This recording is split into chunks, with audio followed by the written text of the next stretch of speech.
Ya. Jadi yang kedua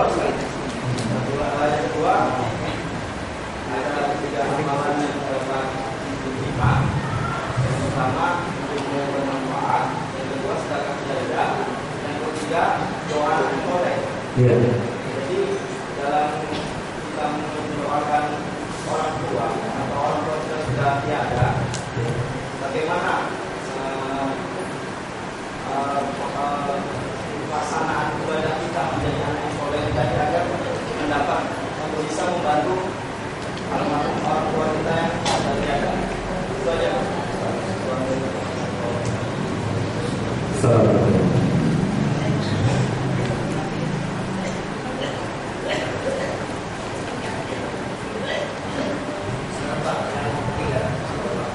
Assalamualaikum warahmatullahi wabarakatuh. Waalaikumsalam. Saya Muhammad Yahya. Nama saya Muhammad Yahya. Alamat Terbilang. Pertanyaannya, di Indonesia ada jin Islam, ada jin kafir. Iya Pak. Apakah jin ini masuk ke surga juga atau bagaimana? Iya. Sudah Pak? Ya. Iya.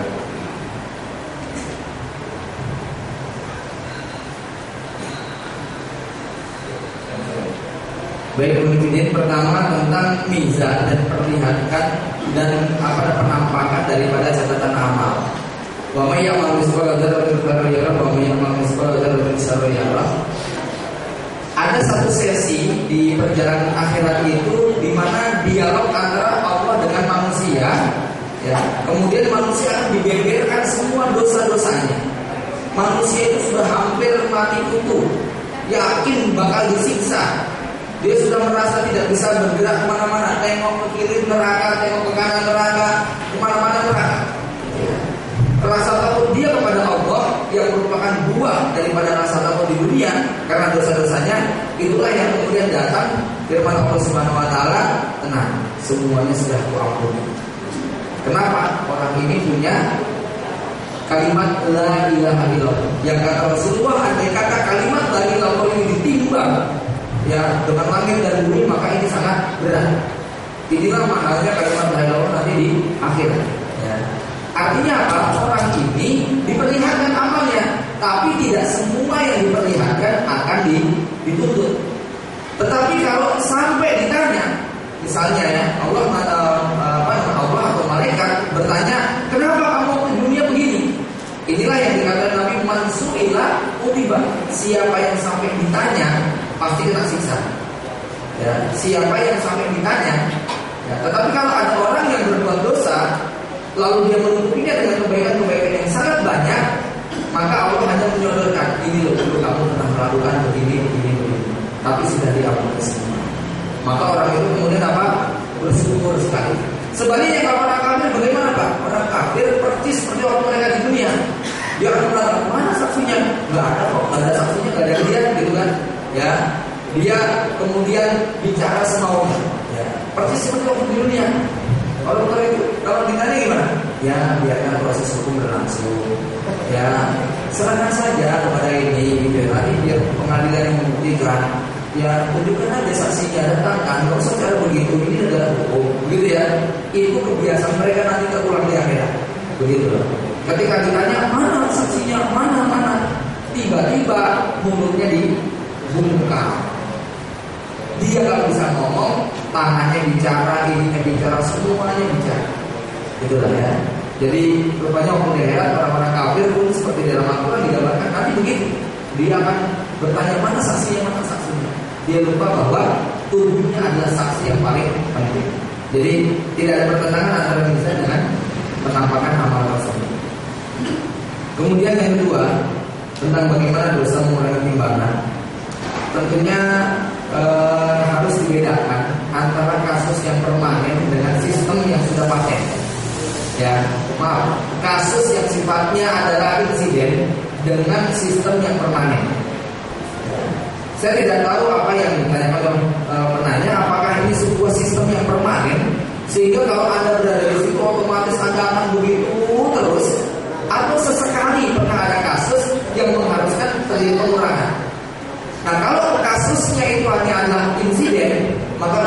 mengatakan, wahai para pedagang, bersedekahlah kalian, karena di dalam perdagangan kalian itu banyak bersumpah, gitu, banyak melebih-lebihkan, banyak mengurangi takaran dan semisalnya. Maka itu semua bisa dicukupi dengan sedekah, kan semacam itu.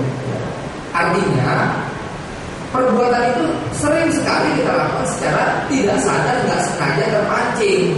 Contoh nih, kalau pedagang ditanya ini kualitasnya gimana, sering keceplosan tidak Pak? Nah, sering keceplosan. Apalagi yang ditanyakan adalah produk milik pesaingnya, gitu toh? Waduh. Kemudian dibandingkan dengan produk yang kita buat sendiri, itu tergoda biasanya Pak. Ya, tergoda sekali kita. Nah, begitu pula kita tergoda untuk mengiklankan barang-barang kita secara berlebih-lebihan. Ya. Dan kita tahu iklan itu 95% apa? Bohong, gitu ya. Bisa dikatakan demikian. Bayangkan orang yang rambutnya ketumbuhnya banyak dalam hitungan kurang daripada 1 menit bersih. Bayangkan yang rambutnya kusut asal-asalan dalam kurang dari 5 menit, dalam kurang dari 1 menit sudah jadi selebritis. Yang sakit perut, yang osteoporosis, yang pusing, yang demam, yang sesak napas, nggak nyampe 1 menit Pak, langsung sembuh. Begitu loh. Yang kulitnya kasar, yang wajahnya jerawatan, nggak nyampe 1 menit. Ini kalau bukan bohong apa tuh? Gitu loh. Maka saya tertarik, saya punya kawan di daerah Timur, dia anti dengan industri karena dia punya planning, punya pikiran begini. 85% produk yang ada di pasaran itu kalau kita makan nggak mati kok. Maka dia punya sistem yang sangat menarik sekali untuk bertahan hidup dengan tidak mengkonsumsi barang industri. Kenapa? Dia punya prinsip begini, kalau Anda ingin tahu yang paling dibutuhkan oleh tubuh Anda adalah semua makanan dan minuman yang tidak pernah diiklankan. Itulah yang paling sehat dan paling dibutuhkan. Singkong diiklankan enggak? Enggak. Kelapa diiklankan enggak? Enggak. Itulah yang sehat. Begitu sudah jadi tela-tela dibungkus, itu sudah beda. Sudah kesehatannya berkurang, kebohongannya banyak. Karena apa? Didominasi oleh iklan. Wallahu a'lam. Ya saya dari itu bingung juga, waduh, repot ya mendagangkan barang yang ada iklannya nggak laku begitu ya. Kemudian yang ketiga, bagaimana agar amalan kita dapat membantu orang tua? Ini satu kondisi yang barangkali memprihatinkan kita, banyak di antara kita lupa. Anak kita memang aset, tetapi dia hanya aset biologis. Tidak akan bisa membantu kita sampai proses ideologisnya adalah kita yang memprosesnya. Seorang bapak punya anak, gak pernah dididik, gak pernah dirawat, ditelantarkan, disekolahkan di sekolah umum. Lalu ada temennya yang ngajak, ustadz yang membimbing, dia yang membiayai. Di akhirat dia masuk surga, bisa bantu bapaknya tidak? Tidak, sebab yang membuat anaknya jadi soleh bukan bapaknya. Bapaknya hanya jadi bapak biologis, tidak menjadi bapak ideologis. Bapaknya hanya menjadi jalan keluar sampai dunia, tempat tumpah mewah kira-kira begitu. Tapi tidak menjadi sebuah penyebab yang menjadikan anak tadi anak soleh. Kan begitu. Wawalan soleh yang berlaku itu karena prestasi orang tuanya. Itulah kenapa kalau orang tuanya kafir, anak tidak bermanfaat sama sekali. Kan begitu. Ya, sebagaimana kalau ada orang tua yang tidak berperan aktif dalam membentuk kepribadian anaknya, sebab doanya gimana? Robbi firli wali walidayya warhamhuma kama robbayani shaghir. Perlakuan Allah kepada orang tua yang kita mohonkan supaya kita dikasihani persis bagaimana perlakuan orang tua kepada anaknya. Kalau supaya Allah menyayangi orang tua kita, ya, maka kasih sayang itu hanya sebatas seperti kasih sayang orang tua kepada anaknya. Artinya apa? Kehebatan kasih sayang Allah yang dirasakan oleh setiap orang tua berbanding lurus dengan hebat dan kuatnya kasih sayang kita kepada anak kita dalam mendidik anak-anak kita. Maka maaf, ini yang saya sering sampaikan kepada bapak para wali santri. Saya sampaikan, Pak, kalau bapak punya anak pinter, cerdas, hebat, kok yang membiayai orang lain, masya Allah, hebat banget. Itu pahalanya yang ngambil mereka. Bapak capek-capek ngasih makan, begitu masuk sekolah yang bayarin orang lain. Saya nggak mau Pak kayak begitu. Saya akan banting bebas di mana anak itu yang saya biayai. Nanti di akhirat kita ketik hasilnya. Itu ibarat orang punya tanah di pinggir jalan, udah dikasih tahu tahun depan naik 1000 kali lipat. Kira-kira sekarang mau dijual nggak? Nggak mau. Eman-eman loh, tahun depan naik 1000 kali lipat, dia tidak ditahan sampai tahun depan. Sekarang nggak punya duit, cari utangan. Kira-kira gitu. Yang penting tanah ini jangan sampai lepas. Nah begitu juga kalau kita punya anak, jangan sampai dilepas kepada orang lain. Kalau kita mau betul-betul mampu. Tapi kalau nggak mau, ya apa? Kita akan cari para investor akhirat yang memang pengen punya investasi sebanyak-banyaknya. Kita harus melihat dari sisi itu. Maka saya bilang kepada teman-teman, anaknya dapat tingkatan SPP senang nggak? Senang. Dilihat dari satu sisi menyenangkan. Lihat dari sudut yang lain. Sedih nggak kita nanti di akhirat itu? Ya minimal pahalanya paruan. Dan iya. Kita yang punya anak tapi dia ngebiayain, kan begitu. Itulah kenapa Rasulullah SAW mengganjar dengan pahala yang sangat luar biasa. Man banakala, siapa yang pulang malam hari dalam keadaan capek, letih mencari nafkah untuk istri dan anaknya supaya tak minta-minta dan menjadi beban bagi orang lain, Allah akan jadikan sepanjang harinya mencari nafkah sebagai penebus dosa dia. Maka para sahabat kalau pulang kerja malam hari ditanya istrinya, gimana Bi? Alhamdulillah, walaupun dagangannya nggak laku, yang penting dosanya habis, begitu. Ya, jadi enak sekali Pak orang Islam itu lah. Ya, tarik beca, nggak ada yang naik, itu kalau keliling habis bensin banyak begitu. Pulang malam hari ditanya istri mana duitnya. Nah, yang penting dosa sudah habis. Begitu. Ya. Jadi ini ya tentang hal tadi. Kemudian yang keempat, apakah jin masuk surga dan neraka? Kita bisa lihat dalam tulisan Imam Ibnu Qayyim al-Jauziyah bahwa qadrul kalafina fil akhirah, tingkatan manusia di akhirat. Saya juga sudah buatkan posternya itu tingkatan manusia di akhirat. Jin itu masuk peringkat nomor 15.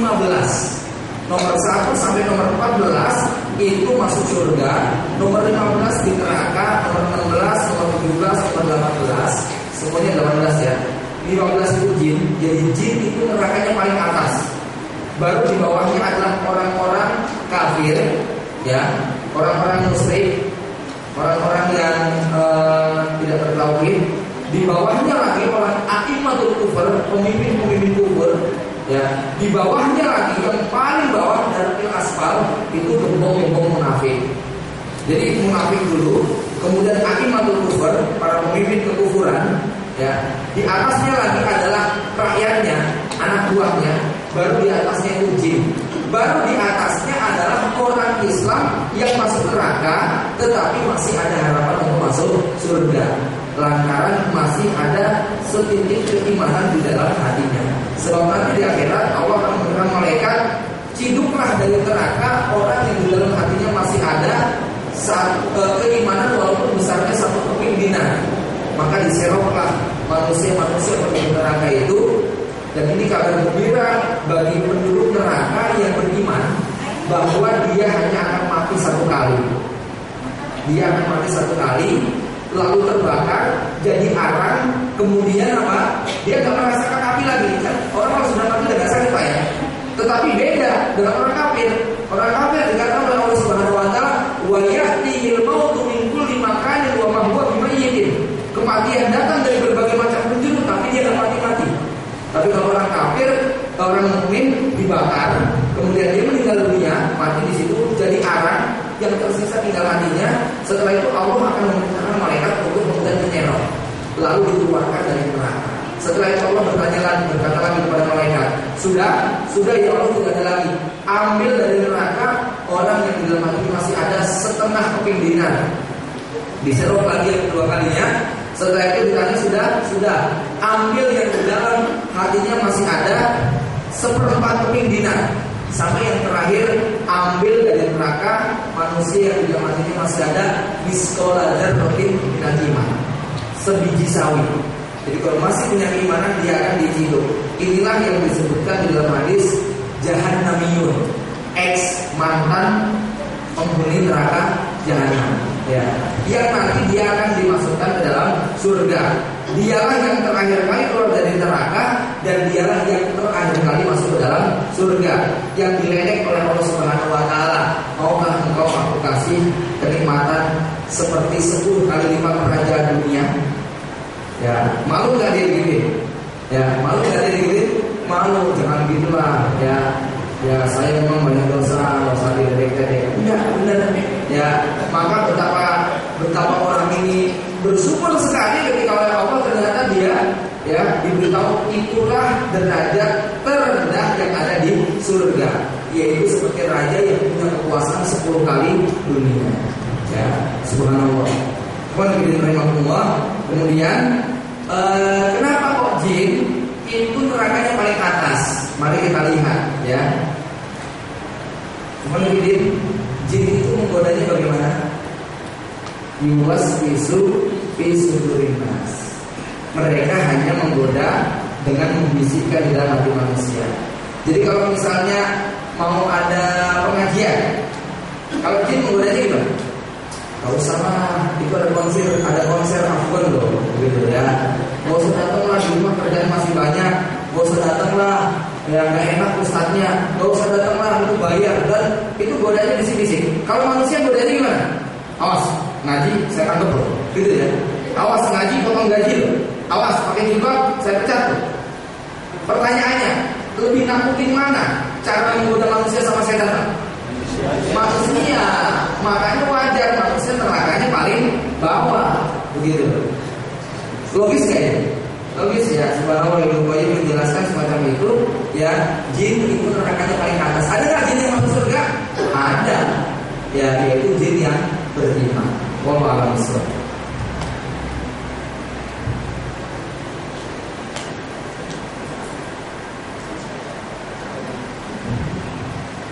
Ini berapa pertanyaan? Mungkin sebanyak itu. Ya. Oke. Baik. Pertanyaannya ini bukan sekedar merefleksi materi tadi Pak ya. Siapa istri kedua kita? Ya. Siapa istri keduanya? Istri ya. Ya. Oke, 1, 2 ya, tadi yang sama. Pertanyaan berikutnya.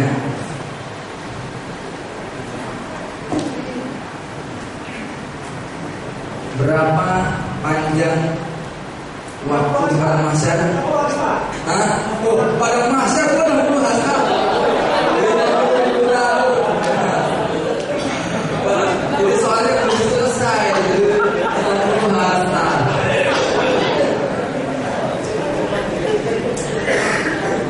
Berikutnya, bensin kita apa Pak? Bensin? Bensin kok masjid? Bensin kita apa?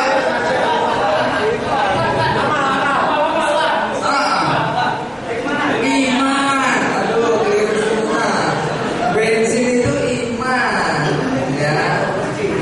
Pom bensin baru masjid. Ya, rem kita. Ya, sabar, belakang, ya, sabar, ya. Silakan.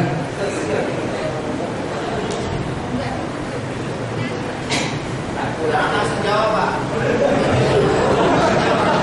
Nanti bocoran yang baik. Ya. Oke, singkat ya. Masih banyak.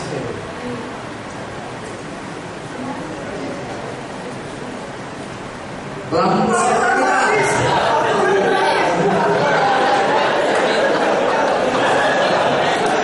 Ya, betul. Lampu siapa kita? Al-Quran dan hadis.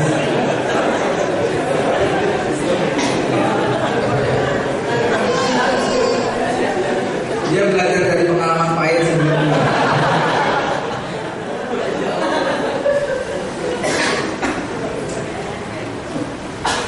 Siapa yang dibangkitkan dengan perut buncit?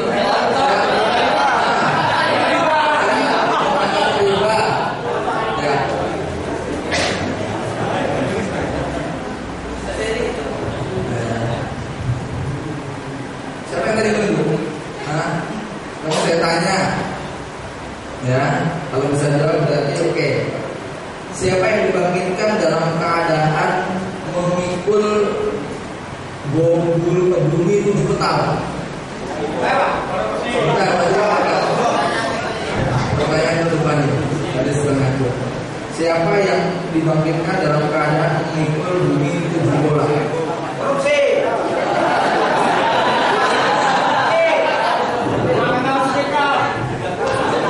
Orang yang mengambil tanah milik orang lain.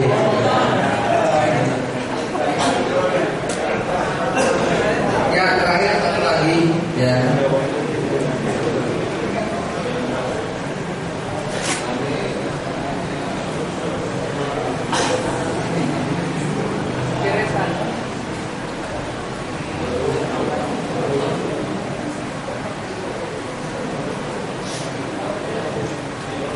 Berapa jarak antara matahari dengan kepala manusia?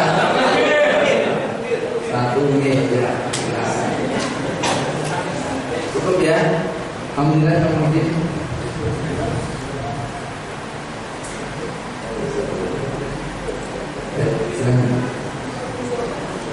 Ya baik, kita masuk ke sesi yang terakhir sebelum saya tutup. Saya umumkan bahwa besok hari Minggu jam 9 sampai jam 12 ada kajian di buku Ustaz Abdul Fatih Al-Adnani di Masjid Bawusu. Judulnya berbeda dengan yang di sini. Kalau di sini tentang perjalanan ke akhirat, untuk besok judulnya fitnah dan tentang akhir zaman. Agar kita tahu apa